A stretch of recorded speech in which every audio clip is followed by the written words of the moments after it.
Okay, back to our trip. This time we are going to Scotland, and of course first class because we're fancy, but mostly because first class tickets really aren't all that expensive. The morning started out foggy and then it ended up beautiful and sunny, especially for going through England and into Scotland. I was actually really surprised that we had so much sun.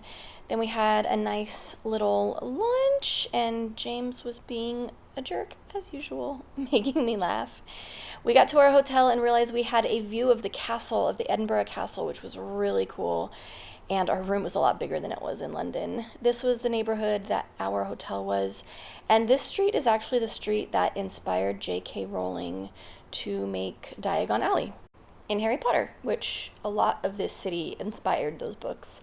It was so crowded outside, I think because it was such a nice day and it's a rare sunny day in Edinburgh, but we came across this silent disco and we were laughing so hard because they were singing and dancing and none of us could hear what they were actually hearing. It was amazing. You can actually hear me laughing in the background of this because James and I were cracking up. After this, we went up the hill to the castle. I've been to this castle before, so we didn't go inside. It's kind of more of a ruin. And the church in Edinburgh, there's so many churches and old buildings. The thing I love about Edinburgh was that it's so preserved. It wasn't really bombed during World War II, so it just feels really old. There's not really any modern buildings in this part of the city, so it has a kind of charm that not a lot of cities have.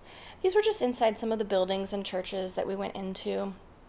The thing I love about Europe is you can just go inside of all of these churches. They're very rarely closed, and stained glass is my absolute favorite. And then we found this Christmas shop that does Christmas 365 days a year, which is very exciting to me because I love Christmas. And when we walked in the place, they said Merry Christmas. It was amazing. And then, of course, bagpipes. Can't go to Scotland without hearing these suckers. Then we stumbled upon this, which I'd never been to before. It's called the Greyfriars Church.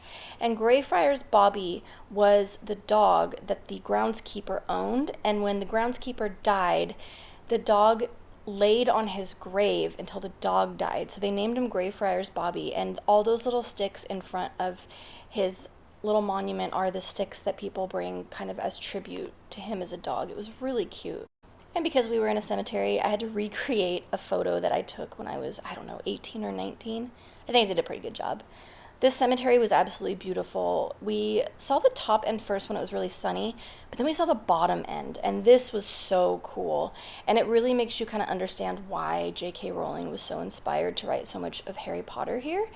And then we realized that the grave that inspired Voldemort's real name, if you guys know, is Tom Riddle, is actually in this cemetery. So we went on a hunt and we looked all over the internet to try to find, because this cemetery is huge.